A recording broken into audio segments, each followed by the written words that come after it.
Guys, hello everyone.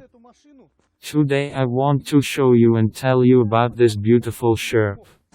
And the very first thing that catches your eye. This is tuning from Jukoff garage. This is a 4-color camouflage, which is very suitable for this Sherp. To be honest, it is difficult to apply.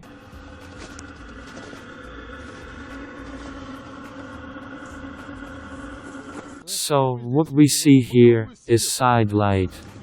These are all-round cameras. As you can see, these cameras are not afraid of trees or anything else. Rear camera and rear chandelier. By the way, this Sherp has an interesting trunk made. This is how it looks.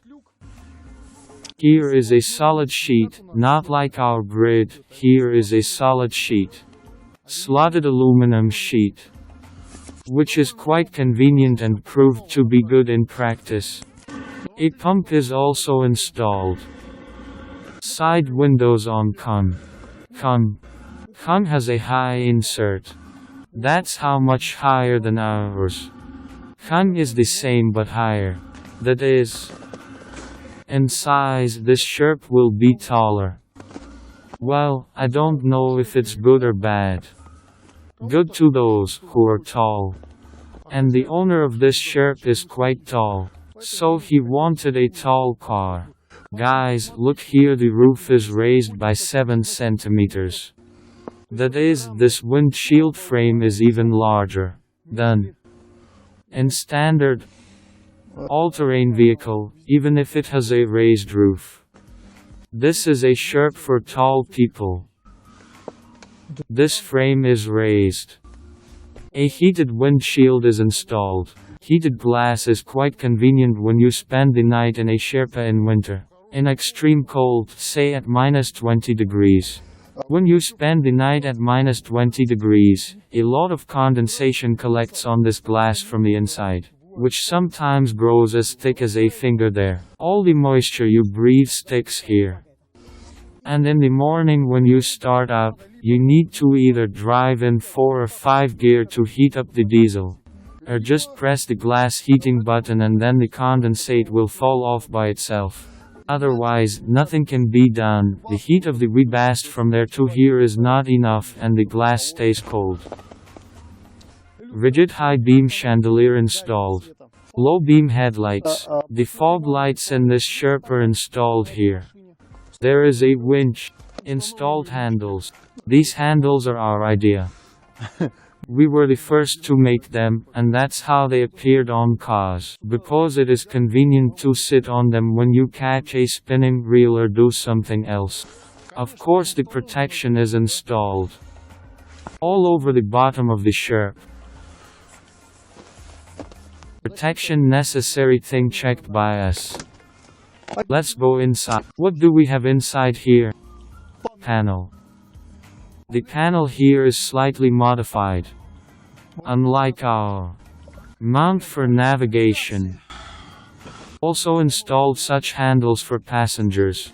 These handles are constantly in short supply.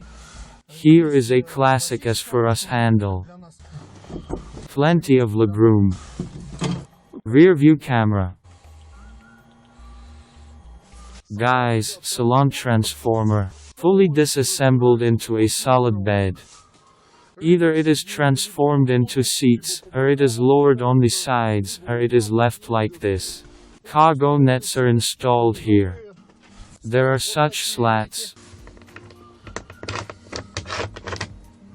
for securing loads. Very comfortable too. You can move it any way you want.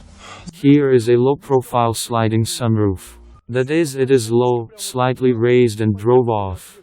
Due to this, you can make a much lower trunk. Aluminum floor.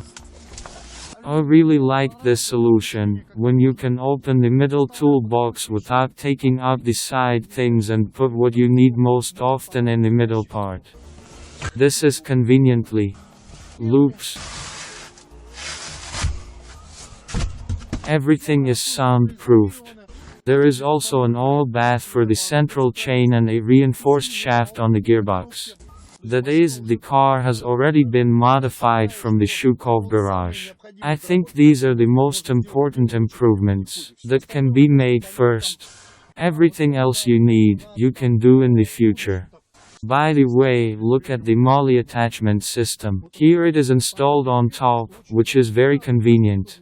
We also hang a lot of different small bags in our Sherp. Here you can lay out all your things and it will not interfere either here on the side or anywhere else. Well, here's the same mounts can be placed here for a walkie-talkie for example. Or put your toothbrushes in here. Curtains. Cover the windows on the sides and the rear window also covers. Also here the rails are installed.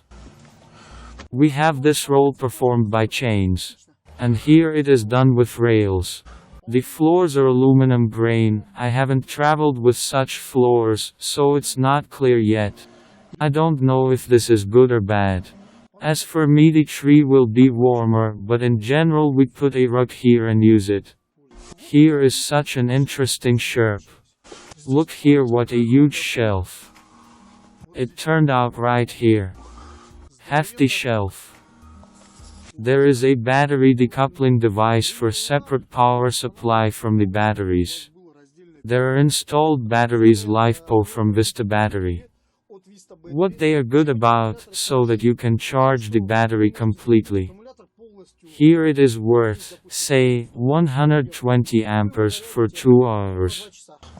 Which lead battery will you charge in such a time? Only 2 hours of engine operation and you have a fully charged battery in order to still stand a day with Wabasto in winter. LiFePo batteries give out honest amperes. For example, he claims 80, somewhere 79 amperes he will give up to 12 volts, then there will be a sharp drop. That is, the energy capacity of this Sherpa is quite high, in terms of autonomy. On this I will probably end my review of this beautiful Sherp. By the way, there is a cable gearbox. Reinforced cable gearbox. And those who have a rocker gearbox, this is the first Sherpas. Guys, come to us and just try how it switches. You will also want to put yourself a cable gearbox. And at the same time an oil bath. Oil bath is a very cool thing, you don't need to lubricate anything. It was news from Jukoff Garage. See you soon and all the best.